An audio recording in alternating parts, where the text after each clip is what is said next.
Hello students, good morning. Welcome to your new lecture of construction equipment and automation. In the previous sessions, we have discussed about the highway automation. Okay तो हमने last time highway automation कैसे होता है, highway के automation में कौन कौन से इक्विपमेंट यूज़ होते हैं, कौन कौन से सॉफ्टवेयर्स जो है वो यूज़ होते हैं, कौन कौन सी टेक्नोलॉजी जो है वो इम्पार्ट की जाती है, ये सारी चीज़ें हमने लास्ट सेशन में यानी कि हाईवे ऑटोमेशन के सेक्शन में देखा था।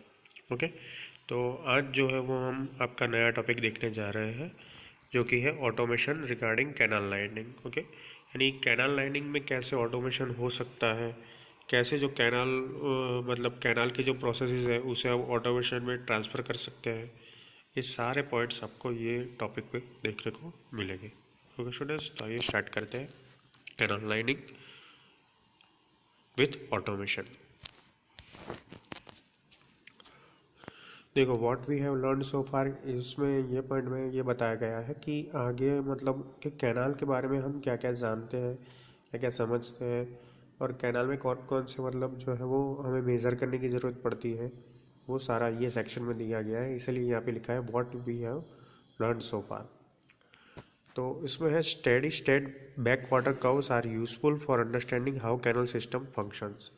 ये जो steady state back water curve है, ये कर्व्स जो है बैक वाटर कर्व्स, वो कैनाल के सिस्टम्स के फंक्शन के बारे में हमें पता चलता है उसके उसके रिगार्डिंग, यानी कि steady state back water curve से down stream influences can be transferred to upstream.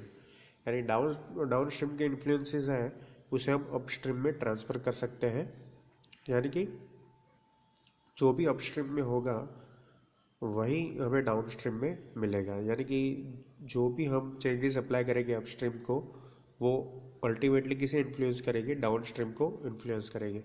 यानी कि हमें कोई भी अगर फंक्शन जो है उसे डाउन स्ट्रीम में लाना है तो उसे अपस्ट्रीम में ही हमें फंक्शनेट करना पड़ेगा।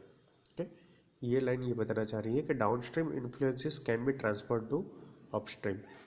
Free flow structures and sections of uniform flow, यानी कि at normal depth isolate downstream influences from transferring upstream. ये जो free flow structures and sections of uniform flow है, यानी कि नॉर्मल डेप्थ के स्ट्रक्चर्स है, जैसे कि free flow structures and sections of uniform flow, उसे हम जनरली नॉर्मल डेप्थ कंसिडर करते हैं। इसलिए यहाँ पे ब्रैकेट में एट नॉर्मल डेप्थ लिखा है। Isolate downstream influences from transferring upstream, यानी कि ऐसे जो नॉर्मल डेप्थ वाले जो स्ट्रक्चर होते हैं आइसोलेट डाउनस्ट्रीम, तो वो क्या करते हैं कि इन्फ्लुएंसेस फ्रॉम ट्रांसफरिंग अपस्ट्रीम। तो ट्रांसफरिंग अपस्ट्रीम जब हम करते हैं फंक्शनेट, तो उसे मतलब इन्फ्लुएंस करने का काम करते हैं। ओके, जब नॉर्मल डेप्थ पे आपका कोई भी हाइड्रोलिक स्ट्रक्चर हो तब की बात है ये। तो ये सारी चीज़ें हमें पता है कैनाल के बारे में। उसके बाद है canal operations are improved if operation of structure is simple. Canal का जो ऑपरेशंस है उसे हम इम्प्रूव भी कर सकते हैं ज़्यादा, अगर आपका जो ऑपरेशन ऑफ स्ट्रक्चर है, यानी कि आपका स्ट्रक्चर का जो ऑपरेशन है वो सिंपलियर हो। तो उसके लिए क्या क्या कर सकते हैं, थिंग्स दैट सिंप्लीफाई ऑपरेशंस, यानी कौन कौन सी चीज़ें ऐसी है कैनाल ऑपरेशंस में जिसे हम सिंप्लीफाई कर सकते हैं। सबसे फर्स्ट है good flow measurement. Okay, canal में जितना फ्लो जा रहा है या जितना बढ़ रहा है, इंक्रीज हो रहा है, डिक्रीज हो रहा है, वो सारा फ्लो का एक गुड मैनेजमेंट सिस्टम हो, मेजरमेंट सिस्टम हो उसकी, कि कितना फ्लो जा रहा है, कितना आ रहा है। तो उससे जो है कैनाल ऑपरेशन जो है वो सिंप्लीफाई हो सकते हैं। उसके बाद सेकंड है फ्री फ्लो स्ट्रक्चर्स। जो फ्री फ्लो स्ट्रक्चर्स हैं उसे रेगुलेट करने के लिए अगर हम ऑटोमेशन डिवाइसेस यूज़ करें तो ऑपरेशन सिंप्लीफाई हो सकता है। और थर्ड जो है लॉन्ग क्रिस्टेड वेयर्स। तो वेयर्स जो होता है वो एक type of one type of hydraulic structure होता है। तो अगर हम लॉन्ग क्रिस्टेड वेयर्स जो है जनरेट करते हैं कोई भी कैनाल सिस्टम में, तो उसके जो ऑपरेशन है वो स्मूथ हो जाते हैं। थिंग्स दैट कॉम्प्लिकेट ऑपरेशंस, मतलब ऐसी कौन कौन सी चीज़ें हैं जिससे कि आपका ऑपरेशन कैनाल ऑपरेशन जो है वो कॉम्प्लिकेटेड हो जाता है। तो उसमें फर्स्ट है लैक ऑफ फ्लो मेजरमेंट। यानी फ्लो मेजरमेंट अगर आपने ठीक से नहीं लिया है, अच्छे से मतलब उसका ऑटोमेशन नहीं हुआ है, और फ्लो आपका मेजर नहीं हो रहा है तो वो आपका कैनल ऑपरेशन में कॉम्प्लिकेशंस प्रोड्यूस कर सकते हैं। Uncertain structure hydraulics and operations, structure hydraulics and operations के अगर अनसर्टेन मतलब कोई स्ट्रक्चर्स हो, यानी कि जिसकी ज़रूरत नहीं है ऐसे कोई स्ट्रक्चर्स आ गए हो, तो वो भी आपके कैनल ऑपरेशन को इफेक्ट कर सकते हैं। थर्ड प्रॉब्लम है इंटरमीडिएट नॉन रेगुलेटिंग स्ट्रक्चर्स। देखो ये जो वेयर्स हैं, आगे मैंने आपको दिखाया कि सिंप्लीफाई ऑपरेशन के लिए लॉन्ग क्रेस्टेड वेयर्स होने चाहिए। अब कई बार क्या होता है कि इंटरमीडिएट और नॉन रेगुलेटिंग स्ट्रक्चर्स बन जाते हैं। हम बना देते हैं वेयर्स उसे रेगुलेट करने के लिए, लेकिन अगर वो प्रॉपर मतलब जो लेंथ का नहीं बना है वेयर, तो उससे क्या होगा कि वो स्ट्रक्चर जो है वो कॉम्प्लिकेशंस पैदा करेगा आपके कैनाल ऑपरेशन में, यानी कि फ्लो मेजरमेंट में। अगर आपका फ्लो मेजरमेंट अच्छे से नहीं हुआ फ्रेंड्स, तो आप कैनाल का रेगुलेशन नहीं कर पाओगे, मतलब आप कैनाल को कंट्रोल नहीं कर पाओगे। ओके, देखो जनरली ये सारी चीज़ें जो है वो अभी इंडिया में हम गेट से ऑपरेट करते हैं। कैनाल ऑपरेशंस जो है गेट में मैन्युअली ऑटोमेटिकली ऐसे ऑप्शंस हैं हमारे पास, यानी कि जो मैन्युअली गेट ऑपरेट होते हैं वो भी होता है, इलेक्ट्रिक सिस्टम से जो होता है वो भी होता है, लेकिन उसको मतलब मॉनिटर करने के लिए हमें पर्सन्स की ज़रूरत पड़ती है, क्योंकि कैनाल ऑटोमेशन में हमें यही सीखना है कि without using any single person how we can operate the canal operations. Okay, तो ऑटोमेशन कैनाल ऑपरेशन में हम ऐसे लाएंगे कि ये जो गेट मैनेजमेंट सिस्टम है, फ्लो मैनेजमेंट सिस्टम है, फ्लड कंट्रोल के लिए जो मतलब है, तो ये सारी जो चीज़ें हैं वो ऑटोमेटिकली कैसे हो सकती है, तो ये सारी चीज़ें हमें ये कैनाल ऑपरेशंस और ऑटोमेशंस में सीखनी है फ्रेंड्स। ओके, तो ये तीन पॉइंट आपको याद रखने हैं। सबसे फर्स्ट है थिंग्स दैट सिंप्लीफाई ऑपरेशन, यानी कि कैनाल ऑपरेशन है वो सिंप्लीफाई कैसे हो सकता है, तो उसमें तीन तरीके हैं, good flow measurement, free flow structures and long crested weirs. Things that complicate operations, उसमें lack of flow measurement, uncertain structure hydraulics and operations, and third one is intermediate non regulating structures. It is possible to determine the wave travel times for operations from steady state backwater curves, यानी कि इसको हम volume compensation बोलते हैं कि मतलब कोई भी मतलब वाटर का वेव अगर ट्रैवल कर रहा है टाइम के साथ, तो उसका टाइम और ट्रैवलिंग का डिस्टेंस, ये सारी चीज़ें हम जान के ऑपरेशंस जो है स्टेडी स्टेट बैक वाटर का उसके वो जान सकते हैं, यानी कि हम उसका वॉल्यूम निकाल सकते हैं easily. Structure hydraulics have a big influence on how waves travels through canal pools. Structure hydraulics जो है उसका बहुत बड़ा इफेक्ट पड़ता है, उसके ऊपर बहुत बड़ा इफेक्ट पड़ता है कि कैसे मतलब आपका वेव्स ट्रैवल कर रहा है थ्रू कैनाल पूल्स, यानी कैनाल्स पे कैसे वो ट्रैवल कर रहा है उसके ऊपर स्ट्रक्चर हाइड्रोलिक्स जो है वो डिपेंड करता है। यानी कि कोई भी स्ट्रक्चर में कैसा बनाना है तो वो डिपेंड करता है कि उसमें जो उसका जो वेव ट्रैवल है, वाटर का जो वेव ट्रैवल होता है वो कैसे होता है, कौन सी स्पीड से होता है, कौन सी वेलोसिटी से होता है, उसके ऊपर डिपेंड करता है। Canals under backwater and weirs provide faster and probably more predictable response times. जो अंडर बैक वाटर कैनाल होती है और वो वेयर्स जो होते हैं, तो वो एकदम मतलब predictable and faster response time आपको देता है। तो इसलिए आगे जो सिंप्लीफाइज थिंग्स थी उसमें लिखा था कि लॉन्ग क्रिस्टेड वेयर्स। अगर आपको कैनाल ऑपरेशन ठीक से कंट्रोल करना है तो आपके पास लॉन्ग क्रिस्टेड वेयर्स कैनाल्स में होने चाहिए। ओके, तो ये सारी चीज़ें जो है वो आपको कैनाल के लिए याद रखनी है कि कैनाल के रेगुलेशन, कैनाल के ऑटोमेशन पे जाने से पहले हमें ये सारे ऑपरेशंस पता होने चाहिए कि कौन कौन सी चीज़ें जो है वो कैनाल ऑपरेशन को सिंप्लीफाई कर सकती है और कौन कौन सी चीज़ें जो है वो कैनाल ऑपरेशन को कॉम्प्लिकेशंस में डाल सकती है। सब थिंग्स वी डिडंट कवर, यानी उसमें हमने जो चीज़ें कवर नहीं की है या तो जो लैक ऑफ नॉलेज हो चुका है वो हम देखते हैं। Typical operations can be considered upstream control since we want to keep the water level on the upstream side of the structure constant. देखो बहुत सारे ऐसे मतलब ऑपरेशंस हैं जो अपस्ट्रीम को कंट्रोल करने का काम करते हैं। क्योंकि हम क्या करना चाहते हैं कि अपस्ट्रीम साइड जो वाटर लेवल है वो स्ट्रक्चर पे कांस्टेंट रहना चाहिए। ओके, अपस्ट्रीम पे जो लेवल है वो कांस्टेंट रहना चाहिए। क्यों? क्योंकि अगर कांस्टेंट नहीं रहेगा और वो लेवल बढ़ता जाएगा तो आपका जो मतलब कैनाल स्ट्रक्चर है या रिजर्वायर है वो ब्रेक हो सकता है और बहुत बड़ा मतलब नुकसान हो सकता है आसपास की पब्लिसिटी को और पब्लिक को और मतलब जो भी स्ट्रक्चर्स है उसे।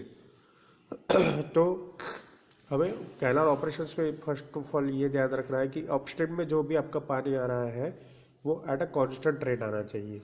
ओके, अगर कांस्टेंट रेट से नहीं आता है तो हम क्या है वो मेजरमेंट नहीं कर पाएंगे कि कितना फ्लड आएगा या तो कितना पानी एक साथ आ जाएगा। अगर बहुत ज़्यादा पानी एक साथ आ जाएगा क्वांटिटी में तो क्या होगा कि जो आपका डैम है कैनाल है वो ब्रेक हो सकता है, रिजर्वायर आपका ब्रेक हो सकता है और डाउनस्ट्रीम साइड में बहुत बड़ा नुकसान हो सकता है। Long crested waves are being promoted because they reducing response times and keep water level more constant. Okay, long crested wave क्यों प्रमोट करते हैं हम? उसका रीज़न है because they reducing the response times. वो जो रिस्पॉन्स टाइम्स है यानी कि हम कोई भी मतलब एक्सीडेंट होता है कोई भी कैनाल में तो उसका जो रिस्पॉन्स टाइम है उसे कम करने का काम करता है long crested wires and keep water levels more constant. और अपस्ट्रीम जो वाटर लेवल है उसे कंट्रोल करने का काम करता है। ओके, तो इसीलिए जो हमारा लॉन्ग क्रिस्टेड वायर है वो सबसे ज़्यादा सुटेबल है कैनाल लाइनिंग के लिए या तो ऑटोमेशन को सही से बिठाने के लिए। अभी हम देखो ऑटोमेशन नहीं पढ़ रहे हैं, ऑटोमेशन से प्रायर भी क्या क्या चीज़ें ज़रूरी होती है वो हम देख रहे हैं। Okay, automatic upstream level control is becoming more common. देखो अभी अभी के टाइम में क्या ऑटोमेटिक जो अपस्ट्रीम लेवल कंट्रोल है वो ज़्यादा कॉमन हो रहा है क्योंकि ऑटोमेटिक मतलब अपस्ट्रीम लेवल कंट्रोल से क्या होता है कि जितनी ज़रूरत होती है उतना ही फ्लो वो मेजरमेंट करके रखता है और उतना ही आपके रिजर्वायर में पानी आता है। तो उससे क्या होता है कि जो मतलब एक्सीडेंटली जो ब्रेक होने की चांसेस है आपका रिजर्वायर का वो बहुत ही कम हो जाता है और आपके डैम को या कैनाल को बहुत ही मतलब कम नुकसान होता है। तो ये सारी चीज़ें जो है वो हमें समझनी चाहिए बिफोर ऑटोमेशन। कि ऑटोमेशन करने से पहले हमें कौन कौन सी चीज़ें ज़रूरी है, जैसे कि लॉन्ग क्रिस्टेड वायर्स है, रिस्पॉन्स टाइम जो मतलब रिड्यूस कर सके ऐसे, और वाटर लेवल को अपस्ट्रीम साइड में कंट्रोल करके रख सके या तो कांस्टेंट करके रख सके, ऐसे डिवाइसेस की ज़रूरत हमें ऑटोमेशन में पड़ सकती है। ओके, अब एक जो है वो अब हम प्रॉब्लम्स की ओर जाएगी, कौन कौन से प्रॉब्लम्स जो है वो हमें फेस करने पड़ते हैं ऑटोमेशन में। उसमें सबसे फर्स्ट है टेल एंडर प्रॉब्लम। तो ये प्रॉब्लम क्या है देखते हैं। This approach is contribute to the tail ended problem, यानी कि जो लास्ट की प्रॉब्लम होती है कोई भी मतलब जो कन्वेंस होता है पानी का उसमें टेल एंडेड यानी लास्ट पोर्शन, टेल यानी कि लास्ट पोर्शन में जो प्रॉब्लम्स होती है वो, where all the mismatches end up at the downstream end of the system। देखो कन्वेंस सिस्टम में क्या होता है, कैनाल के कन्वेंस सिस्टम में कोई भी प्रॉब्लम हो तो वो लास्ट में कहाँ पे आती है, टेल एंडेड टेल एंड में आती है। टेल एंड यानी कि downstream of the canal. Okay, upstream जो है वो उसका इनिशियल पॉइंट है कैनाल का, आपका मतलब कोई भी डैम का, और डाउनस्ट्रीम जो है वो आपका मतलब जो लास्ट पॉइंट है वो है, इसलिए हमें उसे टेल एंड प्रॉब्लम कहते हैं। तो सारे मिस मैचेस जो होते हैं फ्लो के, वेलोसिटी के, टाइम इंटरवल के, वो सारे मिस मैचेस लास्ट में जाके कहाँ मिलते हैं, आपको डाउनस्ट्रीम में मिलते हैं। ओके, तो आपकी जो प्रॉब्लम है वो आपको कब दिखाई देगी, आपको डाउनस्ट्रीम में दिखाई देगी। उससे पहले आपको कभी भी कोई भी मतलब जो आपकी प्रॉब्लम हुई है, या तो आपने फ्लो ज़्यादा बढ़ा दिया है, या तो आपका मतलब वेलोसिटी है वो कम हो गया है, या तो आपका जो टाइम ट्रैवल है, टाइम इंटरवल है वो कम हो चुका है या ज़्यादा हो चुका है। तो ये सारी प्रॉब्लम्स आपको अपस्ट्रीम में देखने को नहीं मिलेगी। ये सारे मिसमैचेस जो है वो एक जगह पे मिक्स हो जाएंगे और जहाँ पे ये मिक्स हो गए और इफेक्ट दिखाएंगे वो है आपकी डाउनस्ट्रीम। तो इसीलिए हम ये प्रॉब्लम को टेल एंडर प्रॉब्लम बुलाते हैं कैनाल लाइनिंग के टॉपिक में। ओके, अब जो है वो solving the tail ender problem.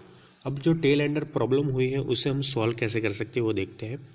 Good measurement and account keeping right amount of water in canals and reduce the chance of serious mismatches. देखो, सबसे पहले हमें एक अच्छा मेजरमेंट करना पड़ेगा and accounting keep right amount of water in the canals. यानी canals में राइट अमाउंट ऑफ वाटर या तो राइट वॉल्यूम ऑफ वाटर जो है वो जा रहा है कि नहीं, वो हमें देखना पड़ेगा। तो इससे क्या होगा, ये दो चीज़ों से, एक तो गुड मेजरमेंट से और account keeping of right amount of water in canal से क्या होगा कि जो रिड्यूस कर सकते हैं चांसेस फॉर सीरियस मिसमैचेस। तो इससे क्या होता है कि जो मिसमैच होते हैं वो बहुत कम हो जाते हैं। Okay, this means the operator should keep track of and be accountable for mismatches. यानी कि जो ऑपरेटर्स हैं वो इसके लिए जिम्मेदार होंगे अगर कोई मिसमैच ज़्यादा बड़ा होता है तो। Remote manual operations can identify and correct the problems. Okay, कभी कभी क्या है कि रिमोट मैनुअल ऑपरेशंस जो है, यानी कि जो ऑटोमेटेड होते हैं, उससे क्या होता है कि वो आइडेंटिफाई भी कर सकते हैं और प्रॉब्लम को करेक्ट भी कर सकते हैं। देखो, मैन्युअली हमको पता नहीं चलता कैनाल में कि कितना फ्लो जा रहा है कि कितना नहीं जा रहा है, लेकिन अगर मैं ये बोलूँ आपको कि आपको वहाँ पे ऑटोमेटेड सिस्टम लगानी है कि जिससे आपको पता चल जाएगा कि कितना वॉल्यूम पानी वहाँ से रिलीज़ हो रहा है और एक्चुअली कितना होना चाहिए, तो आप इजीली उसे कंट्रोल कर सकते हो। यानी कोई भी ऑपरेटर उसे इजीली कंट्रोल कर सकता है। तो ऐसे जो प्रॉब्लम है वो एक स्काडा करके सॉफ्टवेयर है, उससे ऑपरेट होता है और उसे हम ऑटोमेशन के लिए कैनाल में यूज़ करते हैं। New methods for automatic downstream level control are being developed. यानी कि जो नई नई मेथड्स है ऑटोमेटिकली डाउनस्ट्रीम लेवल को कनेक्ट करने की, वो भी अभी डेवलप हो चुकी है। अब देखो, old canal systems were not designed for accurate measurement, control and accounting. यानी जो ओल्ड कैनाल सिस्टम है वो क्या है कि उसे हमने एक्यूरेट मेजरमेंट, कंट्रोलिंग डिवाइसेस या अकाउंटिंग के लिए बनाया ही नहीं था। यानी कि उसमें कोई भी टाइप का मेजरमेंट हम नहीं ले रहे थे। कैनाल यानी बनती थी मेजरमेंट से ही, लेकिन उसका जो फ्लो मेजरमेंट है, उसका जो वाटर लेवल मैनेजमेंट है, वो नहीं हो पा रहा था क्योंकि ओल्ड कैनाल सिस्टम के स्ट्रक्चर ही ऐसे थे। अब canal control is difficult because of this reasons. Canal control difficult कैसे होता है, वो ये रीज़न से होता है। Upstream changes are delayed downstream. Upstream में जो चेंजेस होता है वो डाउनस्ट्रीम में डिले होता है, तो उससे होता है। Upstream changes arrive gradually. Upstream में जो चेंजेस होता है वो ग्रेजुअली अगर अराइव होता है तो मतलब डाउनस्ट्रीम में प्रॉब्लम आ सकती है। Pool volume change with discharge, roughness and depth at structures. तो ये सारे रीजंस हैं जिससे कि कैनाल कंट्रोल जो है वो डिफ़िकल्ट हो सकता है। Canal operators want steady flows and rigid schedules. Farmers want flexibility and responsiveness. देखो, कैनाल ऑपरेटर्स जो होते हैं वो क्या करते हैं कि वो स्टेडी फ्लो को मेंटेन करने का काम करते हैं और रिजिड स्केड्यूल्स, यानी कि जो अगर कोई एग्रीकल्चर के लिए यूज़ होती है तो इतने टाइम में इतना ही पानी देना है, ऐसा कैनाल सिस्टम में मतलब एक फिक्स होता है। ओके, लेकिन किसकी तरफ से फिक्स होता है? कैनाल ऑपरेटर्स की तरफ से। लेकिन फार्मर्स क्या चाहते हैं? फार्मर्स फ्लेक्सिबिलिटी चाहते हैं कि जब जिस खेत को जितना पानी जितने टाइम पे चाहिए उतना मिलना चाहिए। एंड रिस्पॉन्सिवनेस, यानी कि जब पानी चाहिए तब मिलना चाहिए। ऐसे सिस्टम्स फार्मर्स को चाहिए, जबकि कैनाल ऑपरेटर्स हैं उन्हें कैसे सिस्टम्स चाहिए? स्टेडी फ्लो वाली, यानी कि फ्लो स्टेडी रहे और रिजिड स्केड्यूल्स हो, यानी कि जो टाइमिंग हो वो पानी देने का फिक्स हो एग्रीकल्चरल लैंड में। तो ये दो जो मतलब अप्रोचेज है जिसे मतलब कैनाल ऑटोमेशन को फॉलो करना है। तो उससे क्या होता है कि कॉमन प्रॉब्लम रिजल्ट, यानी कि कॉमन प्रॉब्लम्स क्या आती है? फ्लो रेट फ्लक्चुएट, मतलब फ्लो रेट जो है वो फ्लक्चुएट होता है अगर आप फार्मर्स को मतलब फ्लेक्सिबिलिटी से पानी देते हैं तो। Second thing is flow rates में भी टू हाई और टू लो। कई बार मतलब बहुत ज़्यादा फ्लो रेट हो जाता है, कई बार बहुत कम हो जाता है। Operations are unresponsive to needs. Operations जो होता है वो मतलब नीड के हिसाब से अनरिस्पॉन्सिव हो जाता है। Inadequate accounting for water entering and level living canal, अगर ये लेवल मेंटेन नहीं होगा, मतलब जो हाई और कभी कभी बहुत हाई हो जाएगा, कभी कभी बहुत लो डिमांड हो जाएगी, तो उससे क्या होता है कि जो कैनाल में वाटर एंटर कर रहा है और कैनाल में से बाहर जा रहा है वाटर, उसे हम मेजरमेंट यानी कि उसका जो कैलकुलेशन है, अकाउंटिंग है, वो अच्छे से नहीं कर सके। तो ये सारी जो प्रॉब्लम्स है वो ये दो अप्रोचेस से बनती है, क्योंकि कैनाल ऑपरेटर्स क्या चाहते हैं, वो स्टेडी फ्लो चाहते हैं और रिजिड स्केड्यूल्स चाहते हैं, जबकि फार्मर्स जो है वो फ्लो में फ्लेक्सिबिलिटी चाहते हैं और रिस्पॉन्सिवनेस चाहते हैं। ओके, देखो आपको ये एक इमेज दिखाई है यहाँ पे, this system integrator licence will expire, यानी कि ये एक सॉफ्टवेयर का आपको एक मतलब स्क्रीन दिखाई है यहाँ पे कि कैसे 109 साइट्स हैं वो स्काडा जैसे सॉफ्टवेयर से एक साथ ऑपरेट की जा सकती है। ये कैनाल साइट्स है, ओके, कि कैनाल पे एक गेट पे क्या क्या है, दूसरा गेट पे क्या है, ऐसे करके 109 साइट्स है कैनाल की, जिसे मैन्युअली एक ही कंप्यूटर से आप ऑपरेट कर सकते हो। ओके, तो ये सारे सॉफ्टवेयर्स जो है वो आपको ऑटोमेशन में सीखने चाहिए। अभी आपके एग्ज़ाम के रिगार्डिंग ये पॉइंट नहीं है, लेकिन आपकी समझ के लिए है कि ऐसे जो है वो एक साथ 109 साइट्स जो है वो ऑपरेट हो सकती है। ओके, उसके बाद है मैनुअल सुपरवाइजरी कंट्रोल, उसके एडिशनल फीचर्स आपको लिखे हैं उस जिसमें है incremental gate flow change. Gate flow change के इंक्रीमेंटल मतलब जो है वो चेंजेस आपको दिखाया है कि इंक्रीमेंटल कैसे आप बढ़ा सकते हो या डिक्रीज कर सकते हो। Flow rate control at head gates, check structure flow balance showing accumulated downstream demands. तो ये सारे जो है वो फीचर्स है मैनुअल सुपरवाइजरी कंट्रोल के। Routing of non demand changes, यानी कि जहाँ पे डिमांड हो वैसे हम रूटिंग कर सकते हैं। Pool volume balance to help determine flow mismatches, flow mismatches हम मेजर कर सके, ऐसे पूल वॉल्यूम बैलेंस को मेंटेन करना। हाई और low water level limits can be enforce through automatic upstream level control. ये सारे आपके फीचर्स हैं मैनुअल सुपरवाइजरी कंट्रोल के। उसके बाद है आपका flow rate control. Good flow measurement does not happen by accident, यानी कि वो गुड फ्लो मेजरमेंट वो ऐसे ही नहीं हो जाता है। Check gates are usually not accurate measurement gates, but good incremental flow control is possible. यानी कि जो चेक गेट्स हैं वो क्या है कि वो मेजरमेंट जो है वो एक्यूरेटली नहीं कर पाते हैं, but good incremental flow control is possible. यानी इंक्रीमेंटल फ्लो जो है वो हम चेक गेट से कंट्रोल कर सकते हैं। Continuous monitoring of flows and और लेवल्स और गेट पोजीशन इज रिक्वायर्ड, यानी कि हमें फ्लो रेट कंट्रोल करिए उसका जो कंटिन्यूसली मॉनिटरिंग करना पड़ेगा फ्लोज का, और साथ साथ में गेट के लेवल्स का भी। Okay, turn out flow monitoring usually is based on assuming constant upstream water level, only applicable for head gates और for check gates under centralize control. यानी चेक गेट्स और जो आपके इंक्रीमेंटल जो मतलब गेट्स हैं, हेड गेट्स और check gates दोनों सेंट्रली एक साथ ऑपरेट हो सकते हैं फ्लो रेट कंट्रोल सिस्टम से। ठीक है, अब आपको यहाँ पे सॉफ्ट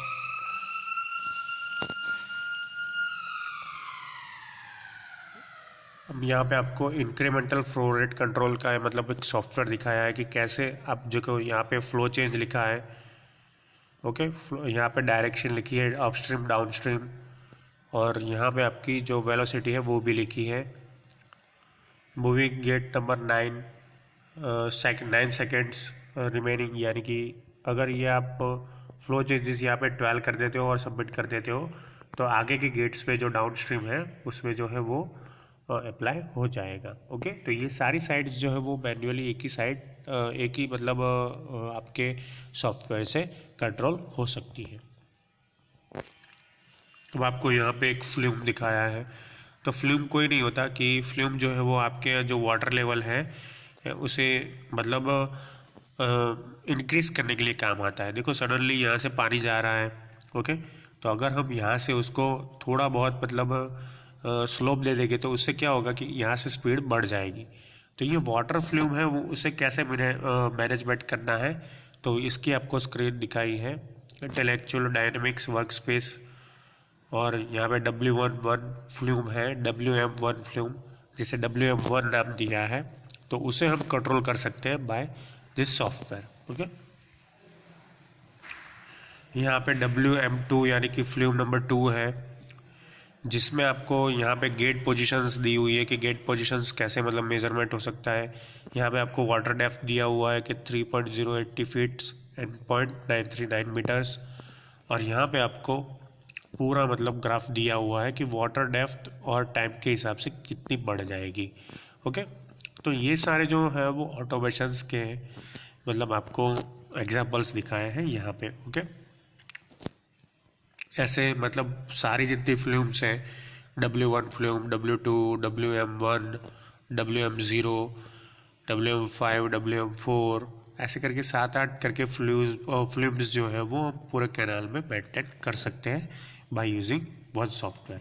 ओके, तो ये जो है वो ऑटोमेशन का पावर है कि ऑटोमेशन से हम कितना मतलब जो है वो कैनाल को रेगुलेट कर पाते हैं। Okay students, thank you for watching and keep watching for updating videos of construction equipment and automation. Okay, thank you.